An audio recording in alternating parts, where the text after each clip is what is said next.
Hello everybody, I am Lauren Harpster from Bead and Blossom. Today we are doing lesson 1 of my Learn French Beading beginner course, where we will be learning our very first French beading technique, the continuous loop. Whenever you see the word continuous in a technique name, that means that you're going to be making multiples all on the same length of wire. So with these continuous loops, we've made very simple loops, and they are all made on one length of wire. Alright, so I've got size 11 OOC beads strung onto 24 gauge copper core wire. This is a 0.5 millimeter size for those of you on metric. And I am ready to go with my continuous loops. Now the sample pattern that we're working with is 5 continuous loops using 1.25 inches of beads per loop. Now with continuous techniques, you're going to need to leave a little bit of a stem wire at the beginning. This will be part of the unit stem wire that will attach the petal unit to your flower stem. And it's usually about 2 or 3 inches unless the pattern tells you otherwise.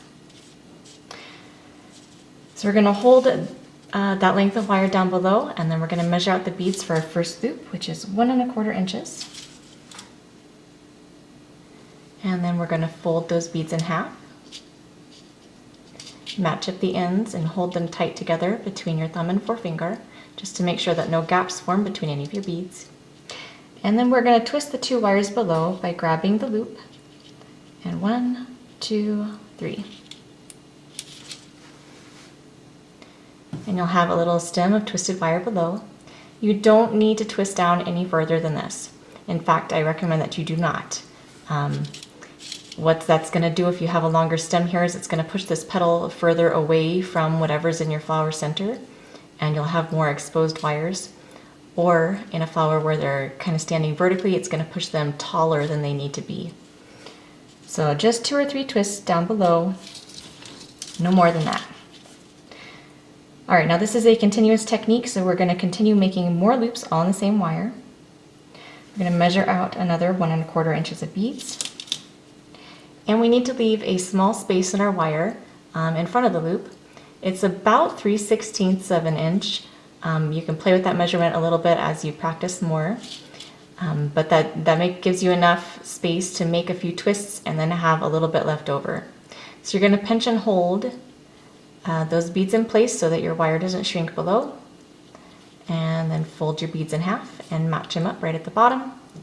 Pinch and hold them tightly between your thumb and forefinger so that no gaps form. And then again, we're going to twist 2, 3. All right, so I've got a little tiny bit of wire left over between, which is exactly what you want. And then we're going to measure our beads for our next loop, which is again 1.25 inch. Leave a small space in your wire. Fold and twist 2, 3.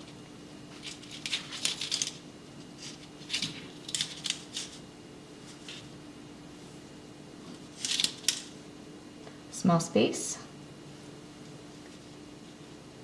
Fold. Oh. Fold and twist 2, 3. And I need one more loop to complete my set here.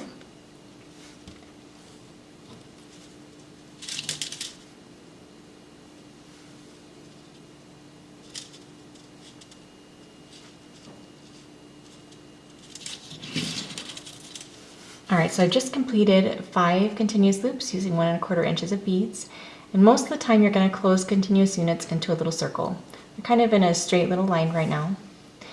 And we're going to close it by taking the working wire, which is the one that's still attached to your spool, and you're going to cross it down between the first and second loop and kind of pull that in tight. You want to make sure that you're not shortening that space between those 2 loops by too much. You want it to be about the same as the distance between the other loops. And then you're going to wrap the working wire once around that first loop. Bring it to the bottom side.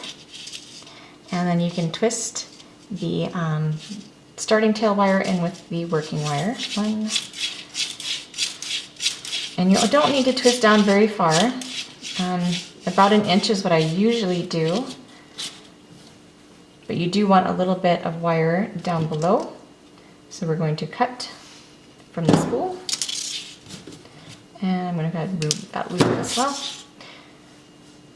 And I do recommend that you cut these wires to different lengths just so that they don't end right at the same spot on your stem. That's going to make some extra little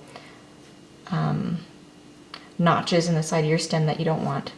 And I'm also going to tell you that you want to keep this wire here as smooth as you can, just because any lumps here are going to show on your flower stem. So to do that, you're going to make sure that these wires are at about the same angle away from the center twisted stem.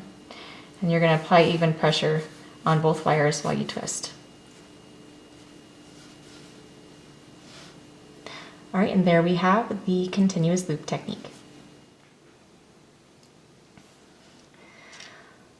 All right, I want to show you one last thing about continuous loops here. Sometimes you'll be making units that have a larger number of loops in them, and I like to close them a little bit differently, and let me show you why. If you close them the normal way, just by looping around that first loop to close it into a circle, what's going to happen is your unit stem wire is going to be over off to the side of the unit. So when you go to add it on a flower stem, the flower stem is also going to be over to the side of the flower, and we want the stem to be more in the middle. All right, so instead, what we're going to do, let me undo it here. So we're going to start out the same by looping around that first loop, but then we're going to come across to the other side of the unit. You can go over the top or over the bottom, it doesn't matter which way. Come over across to the other side and loop around a petal on the other side and bring it down to the other side. All right, so you're going to end up with the starting tail wire and the working wire on opposite sides of your unit. So then you can take them and twist them together closer to the center.